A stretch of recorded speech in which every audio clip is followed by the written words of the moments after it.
Let's talk about DeepSeek. DeepSeek? DeepSeek. DeepSeek. DeepSeek. And it is shaking this entire industry to its core. Earth-shattering developments in the AI space. Scoring impressively on global benchmarks. Technological leap that shocked Silicon Valley. Has ignited some panic, releasing models that can outperform America's best. If the United States can't lead in this technology, we're going to be in a very bad place. Ladies and gentlemen, welcome to Marketing Monday here in late January. Something insane happened today. Xi Jinping pressed this big silver button and turned the American stock market into the Chinese flag. And by the way, in a cruel sense of irony, the NASDAQ closing bell today was actually rang by the Chinese consulate general. And everyone will tell you it is because of this scary new thing called DeepSeek R1. DeepSeek is essentially Chinese ChatGPT, but it's as good or better as the latest and greatest $200 OpenAI on every benchmark. And it has some vibe checking bonuses. For example, if I use the latest and greatest $200 ChatGPT and I ask it to think about a problem real seriously, it'll take a long time and think about it. If I ask DeepSeek to do it, it'll take the same amount of time. But while it's thinking, it'll show me what it's thinking about. Here's an example. I asked it to write me an intro. While it's thinking, it's telling me its thought process the whole time, which makes it easy to make the follow-up question or see where things went wrong or make a new prompt. ChatGPT has this information but hides it. And then of course, it tells me this intro. Leans into cam, finger guns. What's up, chat? Atrioc here. And before you ask, no, this is another coffee sponsorship. Today we're diving into something that might be smarter than your favorite streamer, DeepSeek AI. I know what you're thinking. Great, another ChatGPT clone that'll gaslight me about the color of the sky. But hold up, this Chinese LLM isn't just writing fan fiction about glizzy hands. It's basically sentient. None of that was included in my prompt, on God. It has access to the internet and it shows you what it's thinking. So for casual users, they're finding like it's actually pretty useful. If you're using it for your homework or whatever, it's actually pretty useful, which caused it to hit #1 on the App Store, a feat that no other LLM is able to do. Not Claude, not the Meta one. No other LLM has managed to dethrone ChatGPT until DeepSeek yesterday. But all of that wouldn't matter if it wasn't for one extremely major change that has got everyone panicking. It's 100% free. Instead of $200 for the latest reasoning model, it's free. Uh-oh. That's Sam Altman, CEO of OpenAI. That makes him a little nervous. And it was extremely cheap to train. Cost them only a few $1,000,000 to train. Not only does it match O1, the latest and greatest in quality, it was extremely cheap to train, costing, according to their account, about $5.5 million. That's nothing. That's not just uh-oh for Sam Altman, that's uh-oh for Jensen Huang. Suddenly, that causes panic throughout the whole stack, and the market predictably responded with panic today. The S&P was down, the NASDAQ was down, tech stocks, but NVIDIA was really down. NVIDIA took a major tumble today, losing about 17% of its market cap, which is $600 billion in a day. This is the largest loss by a company in history in a single day. The next highest is like 200 billion and it was Meta. $600 billion in a day is equivalent to McDonald's, Disney, Uber, and Target all going to zero overnight. I sort of thought this would happen, not because of any smart idea, but because Jim Cramer said NVIDIA stock was due for a breakout a few days ago. Boy, how does he always get it so perfectly wrong? That's crazy. This has been a terrible day for the United States economy, a terrible day for our stock market, a shockingly good day for this little stock market game I'm running with streamer friends. This is how we were just 3 days ago, all smiling and laughing. And now, I'm the last man standing. Doug and Ludwig are stealing from charity. So why does it matter? Why is this a big deal that the CEO of DeepSeek is tweeting out 5.5 million with the guy from Silicon Valley that replicated? By the way, this is the CEO of DeepSeek, not this guy, which the news keeps reporting. This is a random stock photo.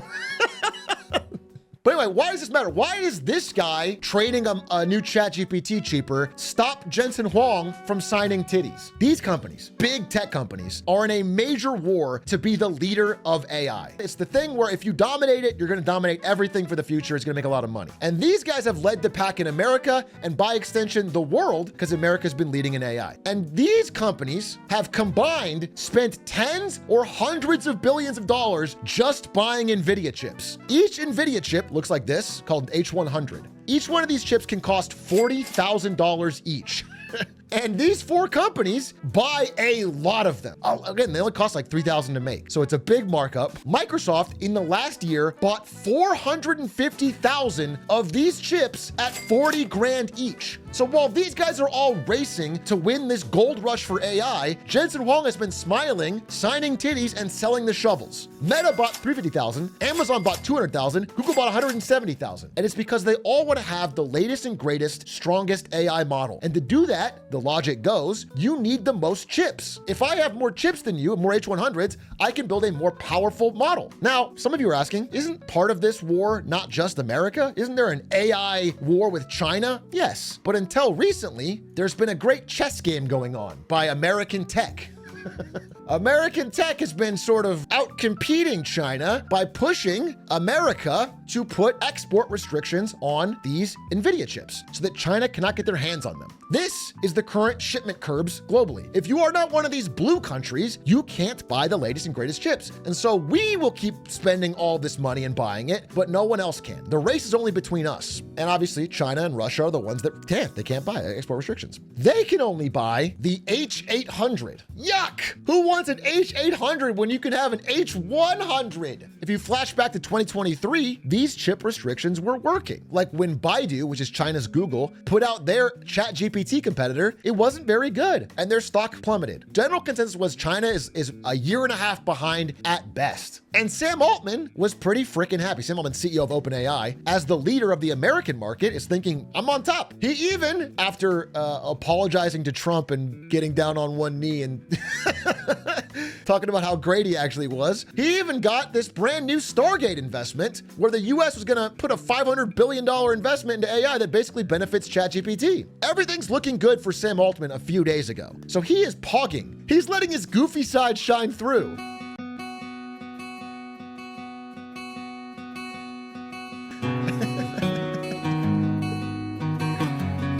All right, so things are looking good. But then DeepSeek comes out and it's caught up on everything. It's winning in math, all different math ones. It's winning in some English tests. It's winning in some coding tests. Okay, it's doing quite well. And according to them, they made it on H800s. Now, here's the thing you might not know if you didn't work at NVIDIA. The H800 is an H100. They just tweaked it and made it slightly worse so they could sell it because NVIDIA still wants to make money. It's not a drastically different chip. It's basically the same chip. It's just tweaked to be slightly worse so they could say, America, you're getting the best chips and everyone's happy. And NVIDIA, because NVIDIA doesn't want to lose a huge part of their business in China. First thing you need to know is that. Second thing you need to know is that this is an H100 and it was found in a student's suitcase as he was leaving MIT to go to China. There were 6 of these in his suitcase and he's not the only one. There's a large underground network of smugglers. When there's demand, there will be supply. Export controls have not been fully capable of stopping these from getting into China. Additionally, once the export controls went up on China and you couldn't buy the latest and greatest there, for some reason, this small country called Singapore, which happens to be accessible from China via land, suddenly started buying a whole lot more NVIDIA chips.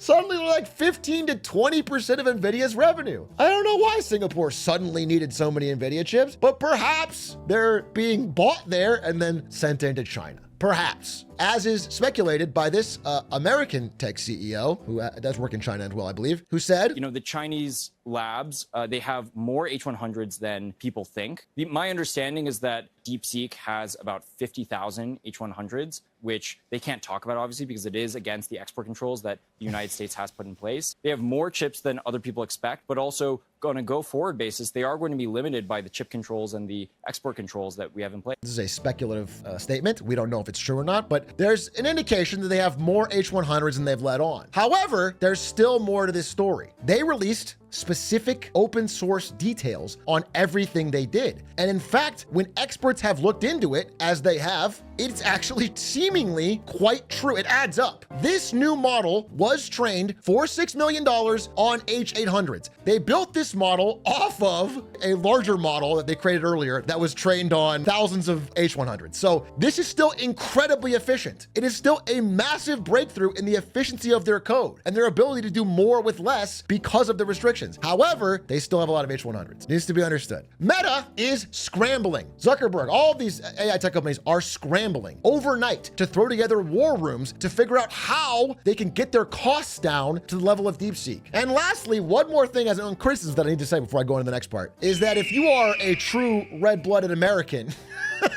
there's another major criticism that comes up here. Many Americans, especially American tech bros, are furious about this development. It's not about whoever has the best model, it's about a national pride. Nikita Beer says US tech companies want your data so they can get rich. Nation states want their data to kill you.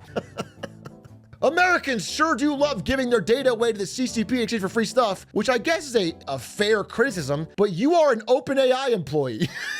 So it feels a little biased. However, if you try to use DeepSeek R1, not for your homework or for writing a report, if you want to use it to talk about Tiananmen Square, for example, you can literally watch it start thinking about this, realize it can't talk about it, and then say, I'm sorry, I can't answer the question. And of course, everyone is pulling this out with this face. What about Tiananmen Square? Tips Fedora. That ends it. However, even though DeepSeek has the worst answer on Tiananmen Square, it is because if you use the online version, it is hosted in China, and China's servers have to follow Chinese rules. But the unique thing about DeepSeek R1 is that it's completely open source. You can download it and run it locally and set the weights yourself, which people have done and has no censorship. Which brings me back to this leaked Google memo from 2023, where they said, hey, we're looking at this AI industry. We might not have a moat. Neither does OpenAI. Open source might outcompete us both for free. They predicted this in 2023, and it's starting to be possibly correct. Now, what is open source, you might be asking? I'm no technical expert. I mean, obviously, you can understand that it's more open than closed source, but what is the unique difference? I could try to bore you with technical explanation, but instead, here's Doug in his bathroom. Hi, I'm Doug, here to explain the difference between open source and closed source software. So closed source software is basically, you don't know what's going on. It's closed, only the people who made it can see it. It's like having a bathroom and you go into the bathroom and you come out clean. You don't actually know what's going on in there. Are they showering? Are they taking a bath? Like, what the hell's going on, right? So because it's closed and you don't actually know what's going on, they can charge you all kinds of money. Yes. It's a good business model, right? They made it themselves. Open source, on the other hand, they just fucking show you everything, dude. They just let you get into the shower and they show you all the details. So you're like in the fucking shower, right? You can see everything. It's all visible. Everybody knows what's going on here. And that means that anybody can make their own shower, right? You don't have to go pay OpenAI a bunch of money to get clean and do whatever the fuck. You can see it happening right here, right now. And that means everybody's got to go open source because otherwise they're fucked by the shower model. And so probably OpenAI now either has to make a shower that's way better, or they're also going to start open sourcing stuff. I don't know. It's crazy, crazy stuff in the shower world. Thank you, Doug. Thank you, Doug. Yes, indeed. This open versus closed source is one of the biggest parts of this story. That's shaking everything up. And it comes back to this, which is a report by Sequoia Capital in June of 2024, where they said AI has a $600 billion question. You guys are spending so much money on NVIDIA chips and the top tier talent and the employees and the offices and all of this stuff. And when do we get the money back?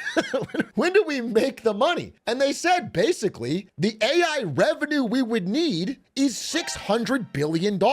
We need to be selling products that make $600 billion a year. As you guys may well know, if you've watched any of my content for 4 years, the United States stock market is extremely valuable right now. Some would say overvalued, entirely based on the expected profits of the Magnificent Seven. Let me give you an example. Let's say you're an old Wall Street guy, and these two Silicon Valley twinks ask you for $100 billion.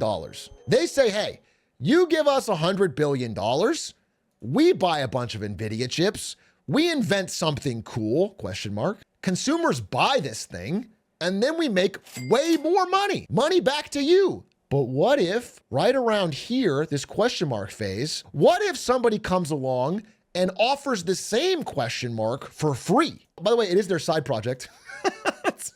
This is a Chinese hedge fund that had a bunch of GPUs and had a side project to basically make a ChatGPT competitor. Again, I want to be clear, ChatGPT did a lot of innovation here, and DeepSeek did a lot of training on ChatGPT outputs. For the consumer's POV, it doesn't matter. You're getting something for cheaper. Imagine this happens, right? Imagine this happens, and you go back to the guy and you say, hey, can I have $200 billion now? Maybe he says yes. What if it happens again? What if you spend $500 billion and you make an entirely brand new super sick closed source thing, and then 3 months later, there's an open source copy for free, and you still don't make money back? Eventually, this guy's gonna say, wait a minute, I'm getting screwed here. I'm not gonna give you any more money. If the money stops flowing in, or if Wall Street stops allowing them to buy all of these GPUs, that cuts off the flow to Jensen Huang. And that is why NVIDIA is, at least the market is getting spooked. Again, DeepSeek does not make a competitor to the NVIDIA chip. They still need H800s or H100s, whatever, they need it. But the idea is, if these guys can't keep asking for money, then they can't be the massive whale customers that keep buying NVIDIA chips. If you were a tech bro on Twitter last night and you needed an answer to this big question, this scary thought, you simply laughed. You simply tipped your fedora and you started laughing. You fool! You absolute fool! You haven't thought about Jevons Paradox! You fool! You haven't thought about Jevons Paradox, you absolute cretin! I know what you're thinking. Jevons Paradox sounds like a fucking Yu-Gi-Oh card. Well, it sort of is, okay? Jevons Paradox is the idea that as something gets cheaper, people actually use it more. Let's say it costs you $4 to drive every mile in your normal car. The idea is, maybe if I get a hybrid car where it costs me $2 a mile, I'll save money. But it turns out you just end up driving a lot more. So even though it's cheaper per mile, you drive so many more miles that you're spending more. The idea is that AI, as it's cheaper, people will use it more. And that's fair. But it does feel a little bit copium when the CEO of Microsoft is up late at night tweeting about Jevons Paradox and linking the Wikipedia article. It does feel a little bit like, please, no, this is actually good. This is actually great. Because here's the deal. That is true. AOL is expensive. It got cheaper. People use it more. But what you don't understand is that AOL, the company, still blew up. Still went to zero. Yes, I do agree. People will use AI more every year. But who's the winners and the losers in that equation? Who adds or subtracts the value changes. Where the margin is being made changes. Let's give a different example. Let's go to different parts of the world. This is the Xiaomi SU7. It's a Chinese electric vehicle, pretty hot seller, made by a mobile phone company. This is the Porsche Taycan. You might notice they look very fucking similar. If you were on the Porsche design team, you're probably furious. But if you're a customer, you might be like, well, that's annoying. But when it comes time to buy, and this one costs $124,000, and this one costs $45,000, and the Chinese one has a faster 0 to 100, weighs less, and has a longer range, all of a sudden, you just don't care. This is a drag race between the three. Well, that's quick, man.